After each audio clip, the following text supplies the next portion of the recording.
So the next number that came up on my randomised set was number 3. That means Series 3, and my first personal favourite from that particular series, the Shakespeare Code. First broadcast on the 7th of April 2007.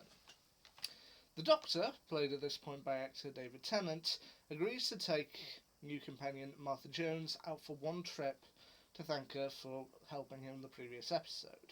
So he takes her to Suffolk in the year 1599, specifically to the Globe Theatre to meet William Shakespeare, played here by Dean Lennox Kelly.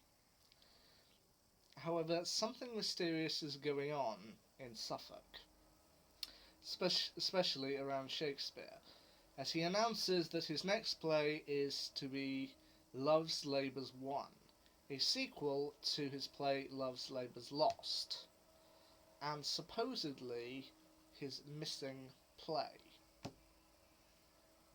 Now, there is debate in the real world about whether Love's Labour's Won is his actual missing play.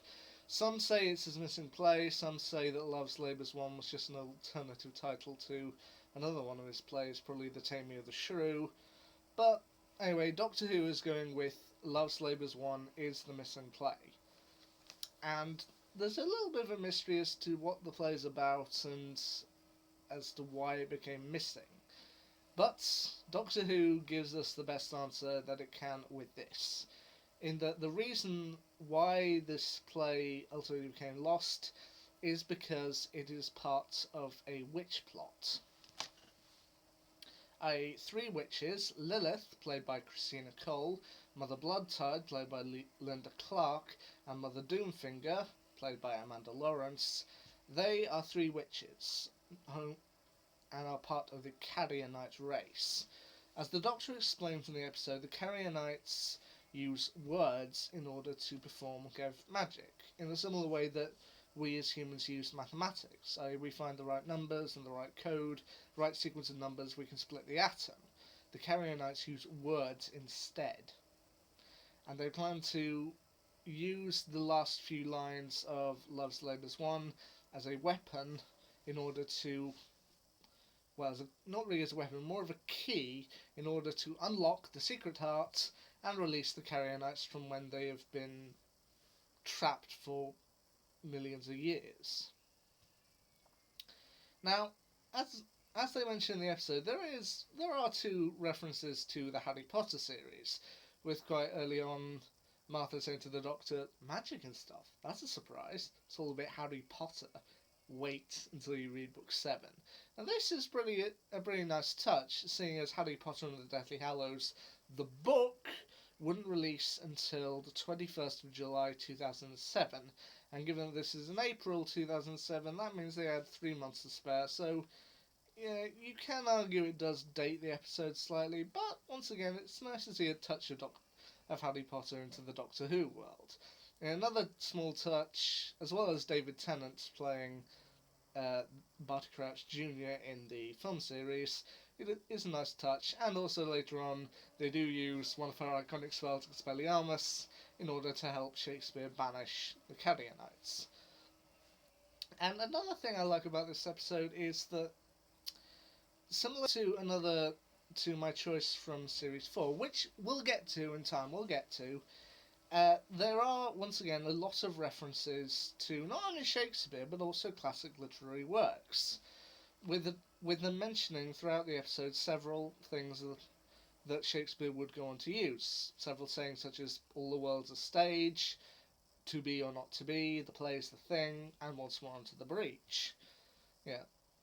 It just made me question everything. The futility of this fleeting existence, to be or not to be. Oh, that's quite good. You should write that down. Yeah, maybe not. Bit pretentious. Yeah.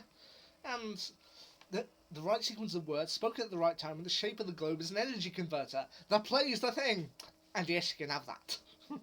As well as one of my personal favourites towards the end. Good luck, Shakespeare. Once more onto the breach. I like that. Wait a minute. That's one of mine. Oh, just shift. But as I said, there are other references in there. For example, they make a reference to Dylan Thomas's famous poem, "Do not go gentle into that good night," with "What could have scared her so? Rage, rage against the dying of the light." I might use that. You can't, it's someone else's. And as I said, as compared to a Series 4 episode, which I will get to in time, uh, it's nice to have all these kind of references to Shakespeare woven into the episode, and him mostly saying, I might use that in time. So, yeah, now, why do I like this episode as opposed to others in Series 3? Well, once again, this is pretty much a filler episode, but it's Martha's first go out in the TARDIS, and you know what? It's a pretty good one. It's meeting a historical person who we all know, we're all familiar with, and just having a good time with it. You know what? Sometimes that's all you really want. So that's my thoughts on the Shakespeare Code. A pretty good one at that. Supposedly it was also supposed to originally be called Love's Labour's 1, but then they changed it as a reference to the Da Vinci Code. So, yeah, take it or leave it. I personally love the Shakespeare Code, and I was all too happy to rewatch it during these uncertain times. Anyway, the next episode that's I'm set to rewatch as part of my Guilty Pleasures marathon is Gridlock. What do I think of that? Well, you have to wait and see. Until then, once more into the breach.